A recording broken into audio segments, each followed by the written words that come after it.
Attention business owners. Are you asking yourself, how much should I pay for office space? This video should help. First, you have to start with the big picture, and that is it depends on the market. I know that might not help, but we'll get into why.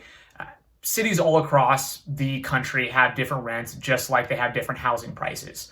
My firm is based in Sacramento, and our rents are 33% of what we see in the Bay Area, even though it's only an hour and a half away. So there can be dramatic increases from market to market. If your business is moving from market to market, you really want to pay attention to what the market rents are.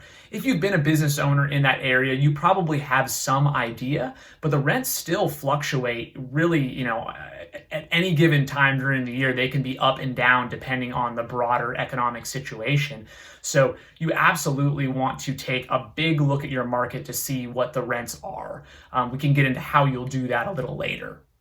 The second thing that you have to consider is the landlord situation. This can be interesting where you're looking at two buildings that are side by side. Sometimes they're even the same developer. They look the same, but they're asking two extremely different rents. How could that possibly be?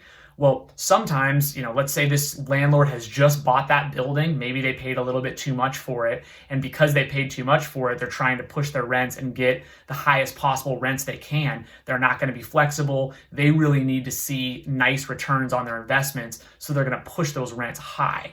The other building next door, maybe it's been owned by the same family for 30 years. They have a really low basis, and they're not as worried about squeezing every 5 cents out of the rent. So knowing the landlord's situation is really important to understanding what the rent could be, because even though the market might be the exact same for those two buildings, the reality is that one landlord will accept a much lower rent than the other. In order to know things like what the overall market rent conditions are or what the situation of these individual owners are, you really want to work with a commercial real estate broker. As a business owner, your highest and best use is running your business.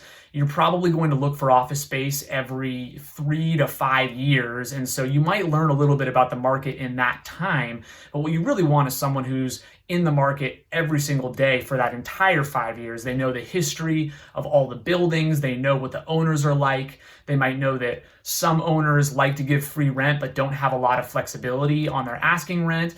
They might know some landlords will give a lot of tenant improvements, but they won't budge on the rent. You really want someone who's in there every single day and understands which one of these building owners will kind of bend in what way. So once again, just because market is, about this, it does not mean that's what you're going to get for each specific building.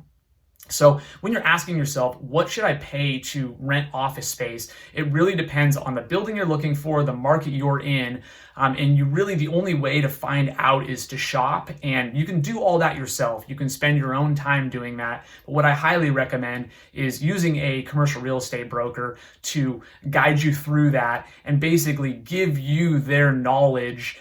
So you're at a running start instead of kind of starting from nothing and learning the entire market yourself. It's just not the best way to use your time. So hopefully this video helps. If you found any value, please hit subscribe. I'm doing one video a week, and this is a series that's designed to help business owners make informed commercial real estate decisions. Thank you so much for listening, and have a great rest of your week.